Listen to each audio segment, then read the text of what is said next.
지난주에 한 청년이 새가족으로 왔습니다. 예배 후에 새가족실에서 잠시 만났습니다.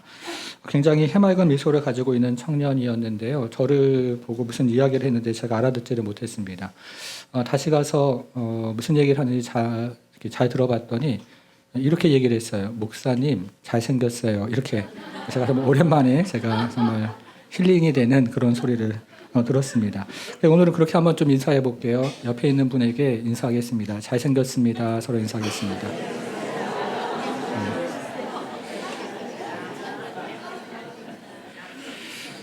제가 그 청년에게 한마디 이렇게 해주었습니다. 사회생활 참 잘한다고 제가 이야기해 주었습니다. 오늘은 지난 시간에 이어서 이 영생에 대해서 계속 우리가 생각해 보려고 합니다. 주번에 세 가지 질문이 있는데요. 첫째는 영생은 무엇인가 하는 것입니다. 저는 대학교를 다닐 때 유학이라는 과목을 들었습니다. 도덕적으로 좀 더 바르게 살아 보아야겠다 하는 생각에서 들었던 것은 아니고요. 필수 과목이라서 선택의 여지가 없었습니다. 그런데 공자는 인간이 바르게 사는 도리에 대해서 우리가 아는 것처럼 여러 가지 좋은 이야기를 참 많이 했는데 이 영생의 문제에 대해서는 해답을 제시하지 못했습니다. 공자의 3,000명의 제자 중에 공자가 참 사랑하고 그의 후계자로 여겼던 안현이라는 제자가 있었는데요. 이 제자는 공자보다 먼저 죽게 되었을 때 공자는 그의 죽음을 바라보면서 하늘이 나를 망하게 하였도다 하며 탄식하며 수위를 울었다고 합니다. 사랑하는 제자의 죽음 앞에 아무것도 할 수 없는 인간의 무기력함을 그는 고백했던 것입니다. 여러분, 불교는 어떻습니까? 우리가 잘 아는 것처럼 석가는 왕궁을 떠나서 돌을 닦다가 보리수 아래에서 돌을 체득했다고 알고 있습니다. 그 이후에 석가는 한평생 선한 일을 하다가 80세가량에 죽었다고 알려져 있는데요. 이 석가는 쿠시나가라는 곳으로 가다가 춘다라는 신도가 주는 돼지고기 요리를 먹고 죽었습니다. 이 춘다라는 이 신도가 이 돼지고기에다가 독버섯을 넣었던 것입니다. 석가도 자신의 죽음에 대해서 한치 앞에 내다보지 못하는 그런 인간의 무기력함, 그런 인간이었습니다. 여러분, 그러나 기독교는 어떻습니까? 오늘 본문에 보니까요, 우리 주님께서는 자신을 생명의 떡이라고 말씀을 하십니다. 우리 주님은 생명의 떡을 설명하기 위해서 유대인들의 조상들이 광야에서 먹었던 그 만나를 예로 드셨습니다. 유대인들의 조상들이 광야에서 먹었던 이 만나는 하늘에서 내려온 신령한 음식이었지만 그러나 그것을 먹는 모든 사람이 죽었습니다. 그러나 예수님은 하늘에서 내려온 생명의 떡을 먹으면 영생을 한다고 말씀하십니다. 자신의 생명의 떡이라고 말씀하시면서 하늘에서 내려온 이 생명의 떡을 먹으면 영생한다고 말씀하셨던 것입니다. 사랑하는 여러분, 영생이 있는 것이죠. 영생이 없는 것이 아니고요. 영생이 있는 것입니다. 영생이 어디 있습니까? 주님 안에 있습니다. 주님을 믿으면 영원히 사는 것입니다. 여러분 믿으십니까? 유교에도 영생이 없고 불교에도 영생이 없고 세상 어떤 곳에서도 영생이 없지만 우리 주님 안에 영생이 있고 우리는 그것을 믿으면 영원히 사는 것이죠. 굉장히 놀라운 진리를 우리 주님은 지금 요한복음 6장을 통해서 우리에게 말씀하고 계시는 것입니다. 여러분, 그런데요, 이것이 영생의 본질인가 하는 것입니다. 단지 시간적으로 영원히 사는 것이 영생의 본질인가 하는 것입니다. 우리는 지금 성경에 나오는 예수님의 가장 중요하고 가장 긴 설교에 대해서 생각을 해보고 있는데요. 단지 영원히 사는 것이 영생의 본질이면 우리 주님의 설교는 이 51절에서 끝이 나면 됩니다. 우리 주님께서는 자신의 생명의 떡이라고 말씀하셨고 하늘에서 내려온 그 생명의 떡을 먹으면 영원히 사는 것이라고 말씀하셨기 때문에 단지 영생이 영원히 사는 것이라면 우리 주님의 설교는 여기서 이제 끝, 이제 집에 돌아가라 이렇게 말씀하시면 되는 것입니다. 그러나 단지 영원히 사는 것이 영생의 본질이 아니었기에 우리 주님은 더 많은 구절, 더 많은 지면을 활용해서 영생의 본질이 무엇인지를 하나씩 우리에게 가르쳐주고 계십니다. 그래서 두 번째 질문은요. 영생의 본질은 무엇인가 하는 것입니다. 앞에서 말씀드린 것처럼 지금 우리는 요한복음 6장을 살펴보고 있는데요. 이 요한복음 6장은 성경에서 나오는 예수님의 가장 중요하고 가장 긴 설교로 되어 있습니다. 그런데 우리는 요한복음 6장을 읽을 때 우리에게 중요한 것은 오병이어의 사건을 기억하고 또 이 오병이어의 사건을 통해서 우리가 많은 은혜를 받지만 사실은 이 요한복음 6장에서 가장 중요한 이야기는 생명의 떡에 관한 이야기입니다. 사도 요한은 오병이어의 기적을 표적이라고 이야기하는데요. 그 기적 너머에 가리키고자 하는 예수 그리스도의 생명의 떡 되심에 대해서 요한복음 6장은 우리에게 들려주고 있는 것입니다.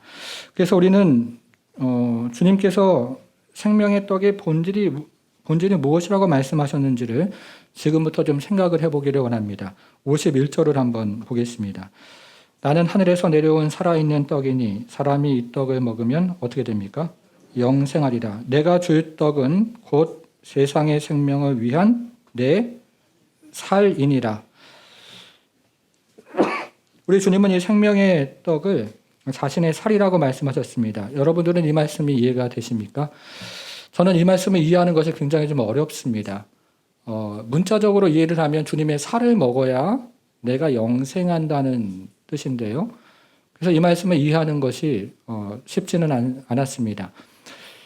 그래서 여러분 지금 가버나움의 회당에서 이 주님의 말씀을 듣고 있었던 유대인들은 이 말씀의 의미를 놓고 서로 다투었다고 되어 있습니다. 52절이죠. 그러므로 유대인들이 서로 다투어 이르되 이 사람이 어찌 능히 자기 살을 우리에게 주어 먹게 하겠느냐. 그런데 예수님은 유대인들이 이 말씀의 의미를 놓고 격렬히 다투는 것을 보시면서 조금도 물러나지 않고 다시 한번 이 말씀을 더 강하게 하십니다. 53절이죠. 예수께서 이르시되 내가 진실로 진실로 너에게 이르노니 한번 보세요. 인자의 살을 먹지 아니하고 인자의 피를 마시지 아니하면 너희 속에 생명이 없느니라. 앞에서 예수님은 생명의 떡을 먹는 것을 자신의 살을 먹는 것이라고 말씀하시므로 유대인들이 큰 반발을 했습니다. 그런데 예수님은 자신의 살을 먹는다는 개념에다가 자신의 피를 마신다는 개념을 더해서 유대인들의 반발이 더 커지고 있습니다. 유대 문화에서요, 이 피를 마시는 것, 이거는 금지가 되어 있는 것이고, 이 피가 섞여 있는 고기를 먹는 것조차 금지가 되어 있는데, 예수님은 그것을 아시면서도 조금도 물러나지 않고, 너희가 나의 살을 먹고, 그리고 피를 마시지 아니하면 너희 안에 영생이 없다고 단언을 하고 계십니다. 성도 여러분, 만일에 여러분들이 설교자라면요, 회중들이 이처럼 반응이 좋지 않은 게 느껴진다면 여러분들은 어떻게 하시겠습니까? 제가 지금 설교를 하고 있는데 어떤 분들은 이제 생각이 딴 데가 있고 핸드폰을 만지작거리고 또 그러면서 지금 딴짓을 하고 있고 여기저기서 웅성웅성 된다면 그러면 여러분들은 어떠시겠습니까? 저는 마음이 굉장히 상할 것 같습니다. 그런데 지금 예수님의 설교를 듣고 있는 회중들은 그런 정도가 아니었습니다. 지금 격렬하게 다투고 있습니다. 여기에 사용된 다툰다는 헬라 말은 단검에서 유래가 되었거든요. 그러니까 지금 이 말씀을 들은 회중들이 예수님의 말씀의 의미를 놓고 서로 정말 칼싸움을 하는 것처럼 그렇게 격렬하게 다투고 있습니다. 이 예배당이 순식간에 아수라장이 되고 있는 모습이 머릿속에 연상이 됩니다. 여러분, 그런데도 예수님은 다시 한번 또 말씀하세요. 청중들이 지금 그러고 있는데도 예수님은 이 말씀을 또다시 하십니다. 54절에 보겠습니다. 내 살을 먹고 내 피를 마시는 자는 영생을 가졌고 마지막 날에 내가 그를 다시 살리리니. 여러분, 영생의 본질이 무엇입니까? 단순히 시간을 영원히 사는 것이라면 그 전에서 예수님은 설교가 마감이 되었을 것입니다. 예수님은 영생의 본질을 인자의 살을 먹고 인자의 피를 마시는 것이라고 말씀하셨고 다시 한번 내 살을 먹고 내 피를 마시는 것이 영생이라고 말씀을 하고 계십니다. 성도 여러분, 그러면요, 지금 예수님께서 말씀하시는 이 살을 먹고 피를 마시는 것이 무엇일까요? 진짜 예수님의 살을 먹고 진짜 예수님의 피를 마신다는 의미는 아니지 않겠습니까? 이게 무슨 의미일까요? 성경을 좀 앞으로 넘겨서 40절로 한번 가보겠습니다. 40절. 40절 찾았습니까? 아들을 보고 믿는 자마다 영생을 얻는 이것이니 마지막 날에 내가 이를 다시 살리리라. 우리가 지금 살펴본 54절, 40절은 같은 의미입니다. 화면에 한번 보겠습니다. 54절, 40절 있는데요. 같은 의미입니다. 54절은 예수의 살을 먹고 피를 마시는 자마다 영생을 얻고 마지막 날에 다시 살아난다 이렇게 되어 있고요. 40절은 아들을 보고 믿는 자마다 영생을 얻고 마지막 날에 다시 살아난다 이렇게 얘기했으니까 두 구절은 같은 의미죠. 여러분 그러면 예수의 살을 먹고 피를 마시는 것은 무엇입니까? 예수를 보고 믿는 거죠. 예수를 믿는 것을 예수의 살을 먹고 피를 마시는 것으로 비유를 한 것입니다. 그렇죠? 네, 이해하셨습니까? 네. 예수의 살을 먹고 예수의 피를 마신다는 말은 예수 믿는 것을 비유적으로 이야기한 것입니다. 자, 그러면 예수님은 왜 믿는다는 말을 이렇게 어렵게 말씀하시는 걸까요? 왜 유대인들이 들었을 때 논쟁이 일어날 만큼 약간 혐오스러운 말로 표현하시는 것일까요? 저는 아내와 25년 정도를 살았습니다. 근데 아내와 살면서 지금도 다른 게 너무 많습니다. 음식을 먹을 때도 굉장히 다른데요. 집에서 김치를 먹으면 저는 이파리를 좋아하고 아내는 줄거리를 좋아합니다. 그래서 어떤 사람이 먹으면 한쪽이 이렇게 없어지고 이제 또 한쪽이 없어지고 이제 그러는데요. 여러분 만일에 제가 고기를 너무나 사랑해서 평생토록 고기를 먹는다면 어떻게 될까요? 아침에도 삼겹살 구워 먹고 점심에도 돼지국밥 먹고 저녁에도 또 고기를 먹습니다. 반면에 아내는 풀을 너무 좋아해서 풀을 평생토록 먹는다면 어떻게 될까요? 아침에도 쌈 싸 먹고 점심에도 풀 먹고 저녁에도 또 풀 먹고 저는 돼지가 될 것이고 아내는 삐쩍 마를 것입니다. 저는 속이 다 망가질 것이고 아내는 겉에 힘이 없겠죠. 처음에는 티가 안 날 텐데요. 10년 지나고 20년이 지나면 먹는 게 내가 되는 거죠. 먹는 게 바로 내 속으로 들어가고 그것이 바로 나 자신이 되는 것입니다. 예수 믿는 것이 바로 이런 것입니다. 예수 믿는 것은 예수를 먹는 겁니다. 저는 한동안 예수 믿는 것을 지적인 동의라고 생각을 했습니다. 빌리그리암 목사 이후로 이 대중적인 전도가 전 세계적으로 유행을 하면서 이것을 하나의 프로그램으로 이해한 한국교회는 예수 믿는 것을 하나의 지적인 동의라고 생각을 했던 것입니다. 특별히 이것이 오늘날 장로교회가 가지고 있는 큰 문제 중에 하나입니다. 우리 장로교회는요, 13살, 14살이 되면 세례교육을 하는데요. 오늘날 장로교회가 하는 세례교육의 대부분은 이 지적인 교육입니다. 예수가 누구신가, 그리고 세례를 왜 받는가, 이런 지적인 교육을 하고 그것에 대해서 동의하면 대부분 세례를 주는 그런 것으로 되어 있습니다. 수민아, 너 예수 믿어? 네, 믿어요. 수찬아, 너 구원의 확신이 있어? 네, 있어요. 끝. 여러분, 그러나 지금 이것은요, 예수님께서 말씀하신 그 믿음이 아닌 것이죠.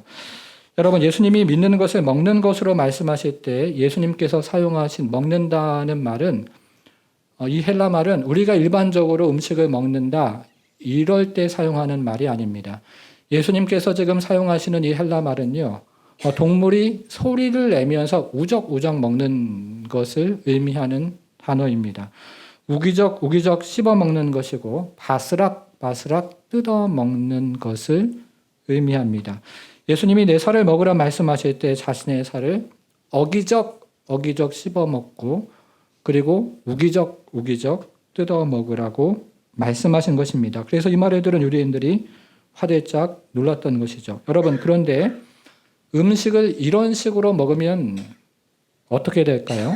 얌전하게 이렇게 먹는 거 말고요.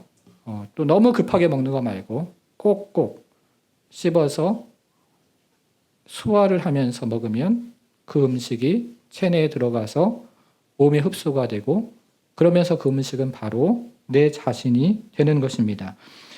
여러분, 예수 믿는 것이 바로 이런 것이죠. 예수를 이런 식으로 먹으면 예수님이 우리 오장 육부로 들어오십니다. 예수님이 우리 오장 육부뿐만 아니라 우리 존재의 구석구석으로 스며듭니다. 그러면 우리의 마음이 예수님을 닮아가고 우리의 영혼이 예수님의 영으로 충만해서 우리는 예수님을 닮아가고 예수님처럼 살아갑니다. 예수님의 말씀이 우리 뼛속까지 영향을 주고 그러면 우리 삶에 변화가 일어나죠. 일어나지 말라고 해도 이 변화가 일어납니다. 여러분 지금 강대상 앞에 두 사람이 있다고 한번 생각을 해보겠습니다. 한 사람은 매일같이 새벽 기도하고 교회 봉사하고 11조합니다. 근데 그 얼굴에는 늘 그늘이 있고 어둡고 찡그려져 있고 그리고 불평이 늘 세워져 나오고 사람과 관계를 잘 맺지 못하고 가는 곳마다 불화가 있습니다. 옆에 있는 사람은 그처럼 종교 생활을 열심히 하지는 못합니다. 그러나 진실로 예수를 사랑하고 예수를 신뢰하고 예수의 뜻을 소중히 여겨서 인생을 살아가면서 자신의 인생을 통해서 예수님의 뜻을 이루어 가려고 하고 가는 곳마다 화평이 있습니다. 자, 어느 쪽이 정말 예수 믿는 것일까요? 여러분, 예수를 먹는다는 것은 종교 생활을 의미하는 것이 아닙니다. 주일날 되면 성경책 들고 교회 와서 예배하는 것, 이런 것을 의미하는 것이 아닙니다. 예수를 믿는 것은 예수를 먹는 것이죠. 그래서 예수님은 예수 믿는 것을 예수의 살과 피를 마시는 것이라고 말씀하셨습니다. 이게 본질이라는 거죠. 자, 세 번째, 그러면 영생은 얼마나 실제적인가 하는 것입니다. 56절을 같이 읽어보겠습니다. 시작. 내 살을 먹고 내 피를 마시는 자는 내 안에 거하고 나도 그의 안에 거하나니.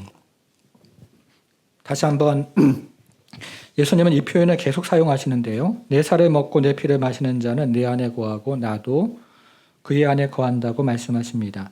이것이 요한복음 15장에서 포도나무와 가지의 비유로 나옵니다. 그래서 거한다는 말은요, 떨어졌다, 붙었다 이런 말도 아니고 들어갔다, 나왔다, 들락날락 거린다 그런 의미도 아닙니다. 이것은 한순간도 떠나지 않고 그 자리에 머물러 있는 상태를 말하는 것입니다. 여러분 그러면 어떻게 됩니까? 열매를 맺는 거죠. 그리고 변화가 일어나는 것입니다. 유진 피터슨의 이 책을 먹으라 하는 제목을 가진 책이 있습니다. 책의 제목이 이 책을 읽으라 이렇게 되어 있지 않고 이 책을 먹으라 이렇게 되어 있습니다. 여러분 성경 말씀을 먹으면 어떻게 될까요? 성경 말씀을 또 어떻게 먹을 수가 있습니까? 먼저 성경을 읽는 거죠. 그 다음에 이것을 묵상하는 것처럼 암송하는 겁니다. 그리고 이 말씀을 가지고 기도하는 겁니다. 그리고 이 말씀대로 살아보는 겁니다. 그러면 이 말씀이 우리 가운데 체화돼서 물질 대사를 일으켜서 우리로 하여금 사랑의 행위를 하게 하고 섬김의 행위를 하게 합니다. 인생에 환난 당한 자 그리고 고난 당한 자를 긍휼히 여기고 찾아가게 되고 도움의 손길을 건네게 됩니다. 치유와 전도가 일어나게 하고 온 세상에 선교가 일어나게 합니다. 예배 자리로 나와서 마음을 다해서 주님을 찬양하게 합니다. 너무나 구체적이고 너무나 실제적인 삶의 변화와 일들이 우리 주변 곳곳에서 예수의 피를 먹고 살을 먹는 사람을 통해서 일어난다는 것입니다. 예수님은 또 이렇게 말씀하셨습니다. 57절입니다. 살아계신 내 아버지께서 나를 보내심에 내가 아버지로 말미암아 사는 것 같이 그 다음 보세요. 나를 먹는 그 사람도 나로 말미암아 살리라. 예수를 먹는 사람은 예수로 말미암아 산다고 했습니다. 예수 믿는 사람은요. 예수님의 은혜로 살아갑니다. 예수님을 찬송하며 살아가죠. 그리고 예수님 향해서 기도하며 살아가고 예수님의 말씀을 정말 사랑하고 그 말씀을 섭취하고 그 말씀의 은혜와 능력으로 살아가기 시작합니다. 예수를 의지하며 살아가고 예수의 뜻을 이루며 살아갑니다. 예수로 말미암아 살아가게 되는 것이죠. 왜요? 예수의 살을 먹음으로 그것이 그렇게 된다는 것입니다. 우리 삶에 실제적인 변화가 일어나는 것입니다. 그리고 현실적인 바뀜 이런 것들이 일어납니다. 이것이 예수 믿는 것이고 여러분 이것이 영생의 본질, 실제입니다. 사랑하는 여러분, 제가 질문 한번 해보겠습니다. 여러분들은 믿음이라는 것을 어떻게 생각하십니까? 저는 지난 한 주간 이 말씀을 묵상하면서 오늘날 교회 그리고 성도들이 가지고 있는 예수 믿는 것이 무엇인가 하는 것과 지금 예수님께서 설교를 통해서 예수 믿는 것이 무엇인가 하는 것에 커다란 차이가 있다는 생각을 하게 되었습니다. 오늘날 우리는 믿음을 예수가 나의 구주요 그리고 주인이라는 고백을 하면 그 사람 믿는다 이렇게 생각을 합니다. 그런데 초대교회는요. 진정한 회심과 삶의 변화가 있는 사람을 믿는 사람이라고 생각을 했습니다. 신학교에 가면 신학생들이 대부분 읽게 되는 곤잘레스의 교회사 3권이 있습니다. 이 책에는 초대교회에 대한 굉장한 인상적인 내용이 처음에 이제 등장을 하는데요. 이 초대교회는 어떤 사람의 회심을 검증하기 위해서 무려 3년이라는 시간을 함께 가졌습니다. 교리교육, 각종 시험은 물론이거니와 일상생활 속에서 일어나는 실제적인 회심의 증거를 함께 검증을 하는데 3년의 시간을 보냈던 것입니다. 그런 다음에 세례를 베풀었습니다. 그런데 4세기, 5세기가 되면 이게 이제 바뀌기를 시작합니다. 오늘날처럼 회심을 검증하는 교육은 대부분 교리, 그 다음에 문답, 어떤 지적인 동의를 하는 것으로 변하고 삶에서 일어나는 실제적인 변화에 대해서는 점점 사라지기를 시작했습니다. 여러분, 왜 이렇게 변한 것일까요? 여기에는 이 기독교 역사에는 두 사람의 회심의 변질이 영향을 미쳤습니다. 첫 번째 사람은요, 여러분들이 잘 아는 사람인데요. 로마에서 기독교가 공인될 때 그것을 공인했던 콘스탄티누스 황제였습니다. AD 312년에 콘스탄틴의 경쟁자였던 막센티우스 장군이 이탈리아와 그리고 북아프리카를 정복을 했습니다. 그러자 이 콘스탄틴이 군대를 이끌고 그것을 탈환하기 위해서 그곳을 향했습니다. 그래서 AD 312년 10월 28일에 두 군대가 이탈리아 북부에서 이제 맞붙어서 전쟁을 했는데요. 이때 콘스탄틴이 결정적으로 승리를 했습니다. 근데 이 전쟁이 일어나기 전날 밤에 콘스탄틴이 환상을 보는데요. 어떤 환상을 보냐면 이 환상에서 너희 군대 방패에 십자가를 그려 넣으라 하는 환상을 보았고 콘스탄틴은 이 환상의 명령대로 군대의 십자가의 그 방패마다 십자가를 그려 넣었는데 콘스탄틴은 그것 때문에 결정적인 승리를 했다고 그렇게 믿게 되었습니다. 그래서 많은 기독교학자들은 콘스탄틴이 312년에 그 환상을 보고 기독교인이 되었다고 믿었습니다. 물론 당시의 기록을 보면 이 콘스탄틴의 마음에 확신이 들었던 것은 분명합니다. 그는 마음의 변화도 있었고 그리고 심리적인 확신을 가지게 되었습니다. 그런데 초대 교회의 기준으로 보면 콘스탄틴은 그때 회심을 경험한 것이 아니었습니다. 그는 환상을 본 이후에 이 삶을 검증하는 교리 문답에 대해서 거부를 했습니다. 그리고 그는 황제로 있으면서 계속해서 살인과 고문을 허용했고 폭력을 일삼기도 했습니다.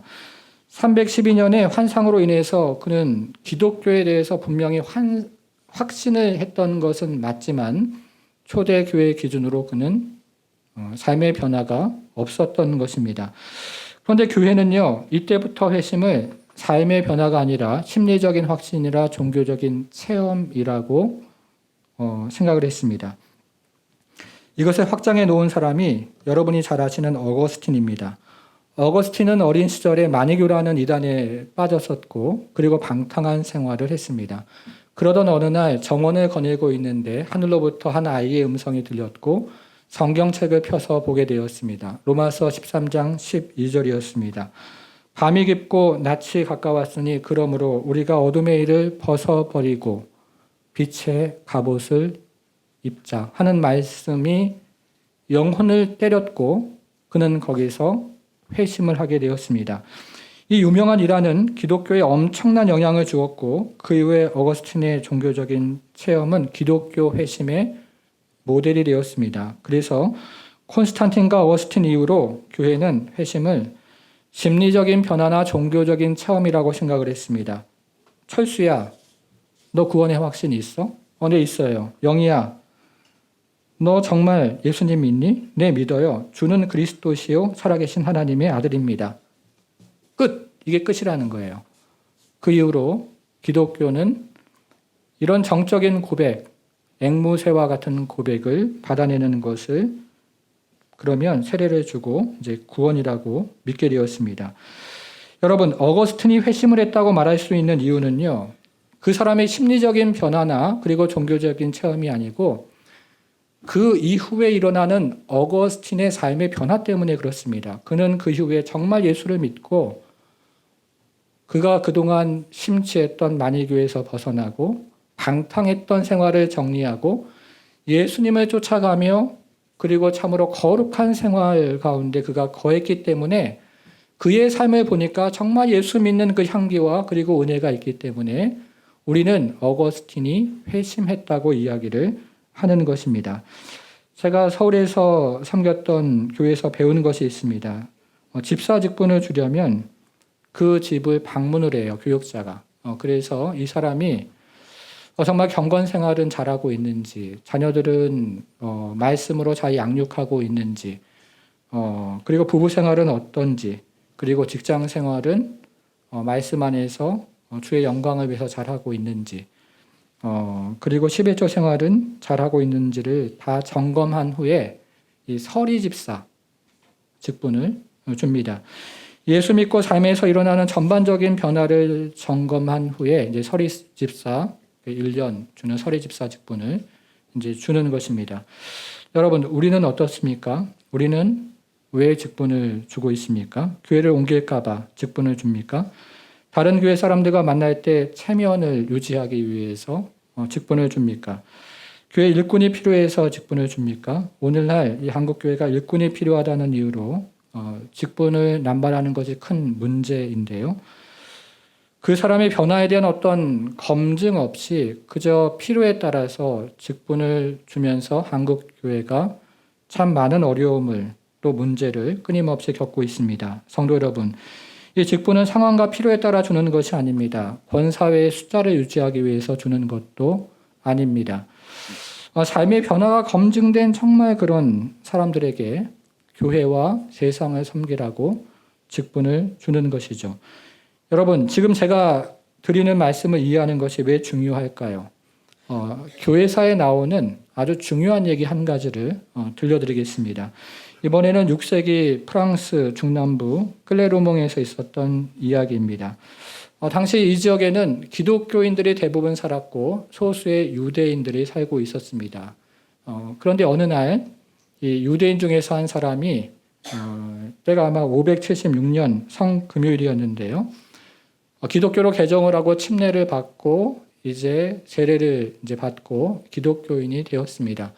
근데 같은 그 동료 유대인이 이것을 보고 이 사람 머리에 그 기름을, 냄새나는 기름을 확 갖다가 부어버렸습니다. 이것이 계기가 되어서 기독교인과 유대인 사이에 분쟁이 일어났고 서로 싸움이 일어났습니다. 그 와중에 일단은 기독교인이 유대인의 회당으로 가서 유대의 회당을 다 그냥 박살을 내버렸습니다. 그런 다음에 기독교로 개종을 하든지 아니면 이 마을을 떠나라는 최후 통첩을 했습니다. 많은 유대인들이 그것을 계기로 해서 세례를 받고 기독교로 개종을 했습니다. 그러나 개종을 하지 않은 유대인들은 그 마을을 떠나서 다른 마을로 가게 되었습니다. 결과적으로 이 클레르몽이라는 마을은 전체가 기독교인이 되었습니다. 여러분, 그러면 이들은 진짜 예수 믿는 기독교인이 된 것입니까? 어떻게 생각을 하세요? 이들은 껍데기는 기독교인이 됐는데 정말 회심이 있고 삶이 변화된 기독교인이 되는 것은 아닙니다. 그렇죠. 이런 것을 우리는 명목상의 그리스도인이다. 이렇게 부릅니다. 그런데 이 사건이 중요한 이유는 이 사건이 그 이후에 유럽 복음화의 모델이 되었습니다. 그래서 그 이후에 유럽은 쫓아내든지 아니면 협박을 하든지 아니면 유아 세례를 주든지 그러면서 온 나라가 구성원이 이제 기독교인이 된 것입니다. 결과적으로 유럽은 기독교 왕국이 되었습니다. 이것이 중세 기독교죠. 근데 우리는 그 시대를 뭐라고 부릅니까? 암흑의 시대다. 명목상의 그리스도인으로 넘쳐났던 시대. 그것을 우리는 중세 시대라고 부릅니다. 알란 클라이더가 말하는 회심의 변질이 일어나는 것입니다. 그런데 저는 오늘날에도요, 이런 가짜 회심이 계속해서 이어지고 있다고 생각합니다. 인간적인 구원의 확신 있느냐 없느냐 물으면서 마치 구원받은 것처럼, 그리고 인간적인 삶의 변화도 없고 회개도 없는데 세례를 주고받음으로 나도 그리스도인이고 그리고 그것을 준 사람도 그리스도인이라고 착각을 하는 그런 시대를 우리는 오늘날 살아가고 있다고 생각을 합니다. 그러나 그것은 엄연히 종교 생활이죠. 종교 생활 하느라고 이 자리에 앉아서 꾸벅꾸벅 조는 것이죠. 그것은 예수를 믿는 것이 아닙니다. 여러분, 삶의 변화가 어디서부터 시작되는지 아십니까? 이 삶의 변화는요, 진정한 회개로부터 시작을 합니다. 저는 그래서 지금부터 이 진정한 회개가 무엇인지를 간단하게 좀 말씀을 드리고 마무리를 하려고 합니다. 오늘날 이 현대교회는 여러분 회개를 어떻게 생각하십니까? 이 현대교회는 회개를 결단 그리고 결심이라고 가르칩니다. 그래서 오늘날 성도들은 회개를 결단과 결심이라고 배웁니다. 그러나 결단과 결심은 진정한 회개가 아닙니다. 여러분, 성경에 나오는 이스라엘 백성들을 한번 생각해 보십시오. 예레미야 2장 20절을 보면 이스라엘 백성은 나는 우상을 절대로 섬기지 않겠다고 결단하고 또 결심을 합니다. 그러나 우리가 잘 아는 것처럼 이스라엘 백성들은 높은 언덕마다 가서 음행을 하고 그리고 낮은 푸른 나무 아래에서 음행을 하면서 끊임없이 우상을 섬겼습니다. 이들은 계속해서 결단과 결심을 했지만 계속해서 우상을 섬기는 역사였습니다. 여러분, 저와 여러분은 어떻습니까? 우리도 마찬가지입니다. 어려운 일 당하잖아요. 고난 당하잖아요. 그러면 우리는 결단과 결심을 합니다. 하나님 앞으로 담배도 끊고 술도 마시지 않겠습니다. 사람들 미워하지 않고 헌금 생활도 열심히 하겠습니다. 그러나 그 어려움이 지나가면 어떻게 합니까? 다시 이전 생활로 돌아갑니다. 왜냐하면 이스라엘 백성들처럼 인간적인 결단과 결심을 했기 때문에 그런 것입니다. 사랑하는 여러분, 회심이라는 것은요, 예수 믿는다는 것은 내 힘으로 하는 게 절대로 아닙니다. 예수 믿는 것은 결단으로 되어지는 것도 아니고 나의 엄청난 결심을 했다고 해서 회심을 이루는 것도 아니란 말입니다. 하나님 아버지께서 우리를 이끌어 주실 때 터져 나오는 것이 회개입니다. 하나님 아버지께서 나를 이끌어 주시고 예수 그리스도의 십자가의 보혈로 나를 인쳐 주실 때 내 안에서 스물스물 세워져 나오는 것이 회개이죠. 우리 가운데 성령께서 정말로 임재하시고 정말로 바람처럼 우리 가운데 한 사람 한 사람을 스쳐 가실 때 그때 터져 나오는 내 안에 죄를 향한 그 미움과 그리고 죄를 향한 그 꺼림, 그러면서 내 안에 터져 나오는 그 하나님 주시는 결심과 결단, 그것이 바로 회개라는 것입니다. 여러분, 오늘날 교회가 참 어렵다는 이야기를 많이 합니다. 주일학교 사역이 어렵다는 이야기도 참 많이 듣습니다. 그러나 오늘날처럼 교회가 어려워도 성령 하나님께서 우리 가운데 이 시간에 임재하시면 우리는 정말로 예수 그리스도를 믿게 되고 회개와 주님 주시는 은혜 안에서 새로운 사람이 될 수가 있습니다. 오늘날처럼 주일학교 사역이 아무리 힘들고 아무리 어려워도 성령께서 임하시고 바람처럼 스쳐가시면 우리 아이들 가운데 그 마음이 새롭게 되고 인생을 살아가는 그 작은 인생들도 예수 그리스도 안에 있는 그 아름다움과 영광을 바라보면서 인생이 변화가 되고 그러면서 그리스도를 향한 그 인생으로 발을 내딛는 그런 엄청난 일이 일어나는 것입니다. 사랑하는 여러분, 저는 정말로 하나님께서 이 땅을 긍휼히 여기셔서 참 어렵고 힘들다고 하는 이 시대를 살아가지만 성령의 바람이 우리 가운데 스쳐 지나가실 때 우리에게 주시는 그런 그리스도의 영광이 드러나고 그의 아름다움을 향한 놀라운 은혜를 경험하면서 바로 그때 죄가 꺼려지고 더 놀라운 가치와 은혜를 경험한 사람이 지금 가지고 있는 그 초가집을 부수고 기와집을 짓는 것처럼 그 땅 안에서 새로운 변화와 그리고 은혜를 경험하는 그런 역사가 있기를 간절히 기도하는 것입니다. 사랑하는 여러분, 인생을 살아가면서 우리는 넘어지고 그리고 힘들 때가 참 많이 있죠. 그리고 죄로 돌아갈 때도 있고, 그러면서 우리가 다시 그 죄 안에서 씨름하고 그리고 죄와 싸우는 그런 자리에 들어갈 때도 있습니다. 그러나 그럼에도 불구하고 우리가 그 안에 있는 그 연약함과 그리고 우리의 죄성이 있음에도 불구하고 성령의 바람이 우리 가운데 정말 불어오고 그 성령의 역사가 우리 가운데 정말 일어날 때 우리는 단지 인간적인 결정과 그리고 결심과 결단을 하는 것이 아니라 하나님께서 주시는 그 은혜가 너무나 크고 너무나 놀랍기 때문에 그 죄악의 추함과 그리고 그 죄악의 더러움에서 벗어나서 더 가치 있고 더 아름다운 그 복음 안에 들어가 새로운 삶을 살기로 결단하는 것입니다. 사랑하는 여러분, 지금 주일학교 사역이 진행이 되고 있습니다. 정말 기도하기는 모일 때마다 성령의 역사가 있게 하시고, 기도할 때마다 성령의 바람이 불어오게 하시고, 말씀이 증거될 때마다 성령의 능력이 나타나게 하셔서 우리 아이들이 그리스도 예수 안에서 새로운 변화와 은혜가 있기를 기도하는 것입니다. 여기 계신 모든 성도님들도 정말 내 안에 그런 회심과 삶의 진정한 변화가 있는지를 다시 한번 생각하면서 그렇지 않다면 이 시간에 내 힘과 내 능력으로 결단하고 결심할 수 없는 것을 인정하고 주님께서 이 한 시간에 우리를 찾아오셔서 성령의 바람과 그분의 능력으로 나를 긍휼히 여기시고 불쌍히 여기심으로 다시 한번 주님께서 주시는 그 거듭남의 은혜, 회심과 결단의 은혜가 여러분 모두에게 함께하기를 주님의 이름으로 축원합니다.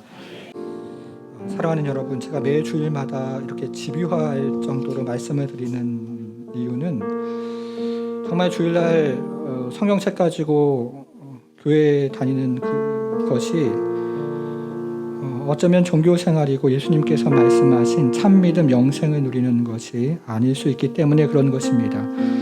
우리 중에 정말 그런 사람이 한 사람이라도 있다면 정말 그 자리에서 돌이켜서 그리스도 예수 안에 있는 그 아름다움과 그리고 그분의 정말 영광과 그것이 내 인생 가운데 너무나 소중하고 너무나 귀해서 인생을 살아가면서 그동안 내가 소중하게 여겼던 것들을 포기할 수 있고 더 큰 것을 경험했기 때문에 더 작은 것을 내어주는 사람처럼 그런 인생의 전환점 가운데 참으로 주님께서 나에게 말씀하시고 인도하시는 것을 깨달아 알아 정말 주님께서 주시는 그 영원한 삶을 죽어서 누리는 것이 아니고 이 땅에서 실제적으로 누린다는 그 주님의 말씀을 쫓아 오늘 하루도 이번 한 주도 우리가 남은 인생을 이 땅에서 영원히 사는 더 가치 있고 더 의미 있고 더 생명 있는 그 삶을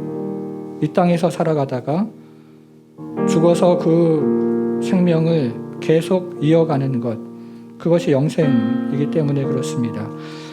우리는 여러분 인생을 살아간 대로 영원히 살아갑니다.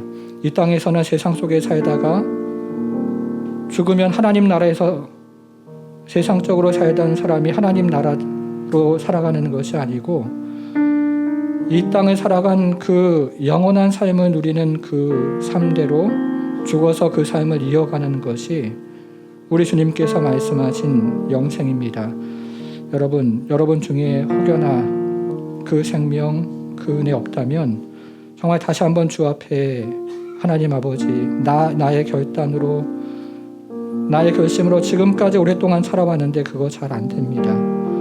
그러나 주님께서 나에게 은혜 주시면 나에게 오셔서 이끌어 주시고 그리스도의 십자가의 보혈과 성령의 바람이 내 가운데 불어오면 나뿐만 아니라 우리 자녀들, 우리 믿지 않는 부모들, 그리스도 예수의 사람 되고 이 땅에서 영생을 누릴 줄 정말로 간절히 간구하오니 주님 이 시간 우리 가운데 그 은혜를 베풀어 달라고 우리 함께 다시 한번 간절히 주 앞에 기도하기 원합니다. 기도하겠습니다. 하나님 아버지, 우리는 교회를 다니면서 죄에 대한 이야기를 또 듣고 그것들을 결단하고 결심했지만 그러나 이스라엘 백성들처럼 수없이 결단했음에도 불구하고 여전히 하나님 아버지 그것에 쫓아가면서 이것이 우리의 신앙생활이고 이것이 이 땅의 전투일 뿐이라고 생각했지만 그러나 주님 다시 한번 예수의 살과 피를 먹는 그리스도인 안에 나타나는 진정한 회심과 그리고 진정한 삶의 변화를 다시 한번 우리가 듣고 우리의 삶을 돌아보며 우리의 삶을 주 앞에 의지하며 나아가길 원합니다. 하나님 이곳에 있는 한 사람 한 사람을 다시 한번 성령의 바람으로 하나님 아버지 성령의 능력으로 성령의 하나님 인치심으로 하나님 새롭게 해주시기를 기도하오니 하나님 성령께서 우리 가운데 찾아오실 때 거룩함 안에 있는 그 아름다움과 그리고 예수 그리스도 안에 있는 그 영광을 하나님 아버지 우리가 깨닫게 되고 그래서 하나님 그 영광의 아름다움을 바라보면서 이전 것이 지나가고 새 것을 하나님 사모하는 그 마음 때문에 우리가 조금씩 죄의 습성에서 벗어나서 하나님 나라를 향한 하나님 거룩을 향한 그 여정과 열정이 일어나는 줄 믿고 기도하오니 하나님 아버지 이곳에 성령의 새로운 바람 불어오게 하셔서 하나님 우리 가운데 성령의 하나님 아버지 능력과 그리고 그분의 인자하심으로 하나님 우리의 마음과 영혼이 새로워지는 역사를 경험할 수 있도록 우리 하나님 함께해 주옵소서. 이곳에 있는 우리 사랑하는 청년들을 주님께서 긍휼히 여겨주시고 불쌍히 여겨주시기를 기도합니다. 하나님 아버지 인생의 덧없음을 깨닫게 하시고 그러나 그 안에 있는 예수 그리스도의 그 은혜 때문에 하나님 그분을 하나님 아버지 사랑하는 그 사랑 때문에 인생의 수많은 것들의 의미를 부여하고 그래서 다시 한번 인생을 바라보는 그 시각과 삶의 변화가 일어나게 하시고 그 삶을 위해서 경주하는 그런 은혜를 경험하는 진실된 영생을 누리며 살아가는 우리 모든 청년들 될 수 있도록 우리 하나님 함께하여 주옵소서. 지금 하나님 아버지 주일학교 또 여름 성경학교와 이제 다음 주부터 진행되는 수련회에 우리 자녀들을 긍휼히 여겨주시기를 기도하옵나이다. 하나님 아버지 입시로 하나님 아버지 인생의 찌듦과 그리고 하나님 아버지 패배감과 그리고 낮아진 자존감 하나님 그래서 참으로 어떻게 그것을 해결하고 하나님 아버지 호소해야 되는지조차도 모르고 살아가는 그 인생들 위해 하나님 찾아오셔서 하나님 아버지 비록 참으로 하나님 말씀을 전하는 자나 그리고 하나님 함께 기도하는 자의 기도가 서툴고 하나님 아버지 연약하고 부족한 것 참 많지만 그러나 그럼에도 불구하고 성령의 강력한 역사가 있으면 하나님 아버지 한 영혼이 회심하고 주 앞에 돌아오는 역사가 우리 가운데 나타날 줄 믿사오니 우리 하나님 역사하여 주시고 인도하여 주셔서 하나님 아버지 참으로 우리 사랑하는 자녀들 위해 참으로 회심과 회개와 그리고 삶의 변화가 일어나는 놀라운 은혜와 역사를 경험할 수 있도록 우리 하나님 축복하여 주옵소서. 우리 교회 학교에 있는 한 영혼도 하나님 아버지 놓치지 않기를 원하고 우리 교회 학교에 있는 자녀들, 우리 가정 안에 있는 모든 자녀들이 그리스도 예수 안에서 진정한 회심과 성령의 능력을 경험하기를 원하오니 우리 하나님 참으로 함께하여 주시고 인도하여 주셔서 우리의 연약함을 통해서도 역사하시고 인도하시는 그 하나님의 능력이 올 여름 가운데 풍성히 누려지는 은혜가 있도록 우리 하나님 역사하여 주옵소서. 이제는 우리 주 예수 그리스도의 은혜와 하나님의 크신 사랑과 성령의 감화 감동 충만케 하심이 예수의 살을 먹고 피를 마심으로 오늘도 이 한 주도 그리고 남은 인생도 진정한 영생을 누리길 간구하는 모든 성도들 머리 위에 이제부터 영원토록 함께 하실지어다. 아멘.